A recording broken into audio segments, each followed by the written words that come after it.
नमस्कार सर्वांना, घरचा स्वाद विथ रंजना या यूट्यूब चॅनलवर आपले सर्वांचे खूप खूप स्वागत आहे। आज बनवलेली आहे मी इडली रेसिपी, पण ही इडली उपवासाची आहे। श्रावण महिना चालू झालेला आहे, तर उपवासाची इडली मी घेऊन आलेली आहे। किती स्पंजी झालेली आहे बघू शकता। झटपट बनवून तयार होते आणि खायलासुद्धा खूप छान लागते। तर चला रेसिपी पूर्ण बघूया कशी बनवलेली आहे मी उपवासाची इडली। तर त्यासाठी मी 1 वाटी भगर घेतलेली आहे। ही भगर आपल्याला स्वच्छ निवडून घ्यायची आहे, नंतर धुवून घ्यायची आहे। बघा मी निवडून आणि स्वच्छ धुवून घेतलेली आहे आणि एका डब्यामध्ये भिजत घालणार आहे 2 तासासाठी। तर आता झाकण ठेवून 2 तास असेच ठेवून देऊया। 2 तास झाले होते, आपली भगर भिजली का बघूया आपण। भगर आपली छान भिजलेली आहे बघू शकता। आता हे सर्व पाणी आपण निथळून घेऊया। पाणी निथळून घेतल्यानंतर आपल्याला हे एका मिक्सरच्या भांड्यात टाकायचं आहे आणि पाणी न टाकताच याला एकदा फिरवून घ्यायचं आहे बघू शकता या पद्धतीने। आता आपण यामध्ये टाकणार आहे अर्धी वाटी दही। दही जर का जास्त आंबट असेल तर 2च चम्मच टाका, जास्त टाकू नका। तर दही टाकल्यानंतर पाणी न टाकताच आपल्याला फिरवायचं आहे। बघू शकता मी पाणी अजिबात घातलेलं नाही आणि किती छान आपली भगर आणि दही मी फिरवून घेतलेलं आहे। आता एका भांड्यात आपण याला काढून घेऊया। बघू शकता छान आता एका भांड्यात मी काढून घेतलेलं आहे। आता याच्यामध्ये आपल्याला बाइंडिंग येण्यासाठी 2 चम्मच राजगिऱ्याचं पीठ घालायचं आहे। साबुदाण्याचं जर का पीठ असेल आपल्याकडे तर ते घातलं तरी चालतं, पण मी राजगिऱ्याचं पीठ घातलेलं आहे। 2च चम्मच घालणार आहे, जास्त पण नाही घालायचं आपल्याला। बघू शकता आता छान मिक्स करून घ्यायचं आहे। पाणी अजिबात टाकलेलं नाही आहे मी अजून। आता फिरून घेतलं आहे, तर थोडं मला पाणी लागले तर मी मिक्सरच्या भांड्यात जे राहिलेलं होतं म्हणजे की फिरून पाणी याच्यामध्ये टाकलेलं आहे आणि छान परत मिक्स करून घेतलेलं आहे। जास्त आपल्याला पातळ करायचं नाही आहे, आपण इडलीला बॅटर कसं बनवतो तसंच बनवायचं आहे। बघू शकता गुठळ्या अजिबात ठेवायच्या नाही आहे। आपलं छान एकदम जसं इडलीला पाहिजे तसंच बॅटर बनवून तयार झालेलं आहे।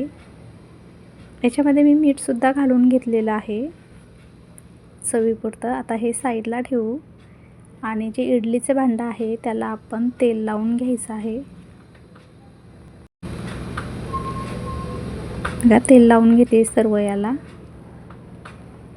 ही रेसिपी तुम्हाला जर का आवडली तर एकदा नक्कीच ट्राय करा आणि लाईक, कमेंट, सबस्क्राईब करायला प्लीज विसरू नका। बघा या पद्धतीने लावून घ्यायचं आहे आपल्याला। आता आपली इडली किती बनवून तयार होणार आहे त्यानुसार आपल्याला प्लेटला इडली लावायची आहे। एका वाटीमध्ये 2 पात्र बनवून तयार होतात इडल्या, एवढे मी तयार केलेले आहे तेल लावून।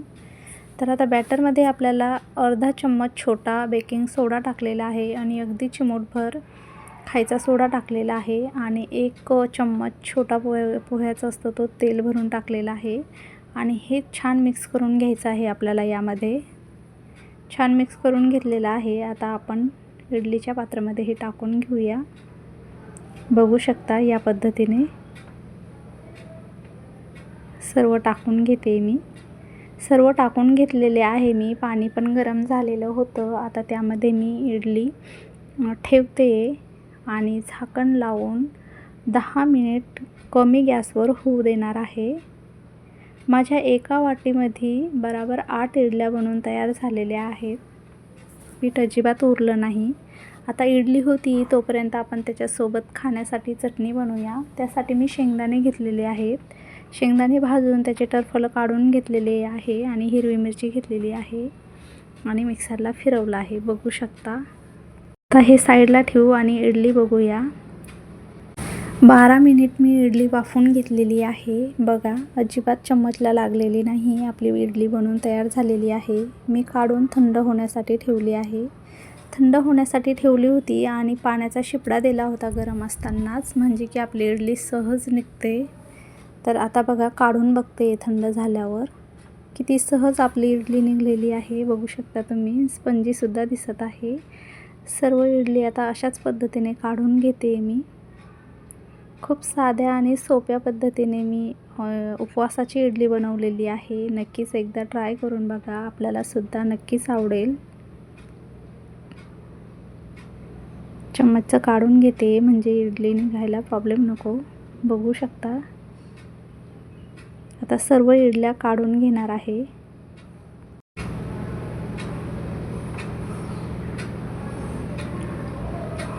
सर्व इडल्या काढून घेतलेल्या आहे मी. किती स्पंजी झालेले आहेत बघू शकता.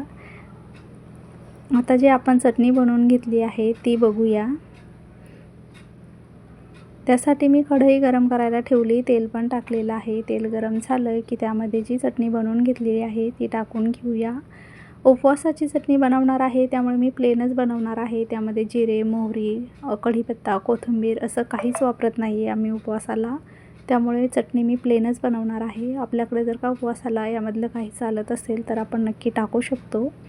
आता अशीच फ्राय करून घेणार आहे मी.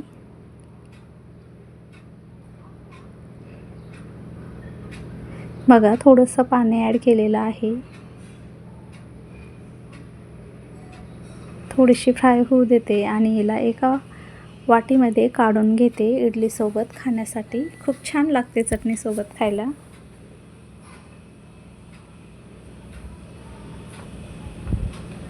आपली ही प्लेन चटणी उपवासाची तीसुद्धा बनवून तयार झालेली आहे. त्यामध्ये चवीपुरतं मीठसुद्धा टाकायचं आणि इडलीसोबत गरमागरम उपवासाची इडली आणि चटणी खायची. खूप छान लागते. तर आपल्याला उपवासाची इडली रेसिपी कशी वाटली कमेंट करून नक्कीच सांगा. आवडले तर लाईक, सबस्क्राईब, शेअर नक्कीच करा. व्हिडिओ शेवटपर्यंत बघितल्याबद्दल खूप खूप धन्यवाद. आणि काही बोलताना चुकी झाली असेल तर प्लीज माफ करा.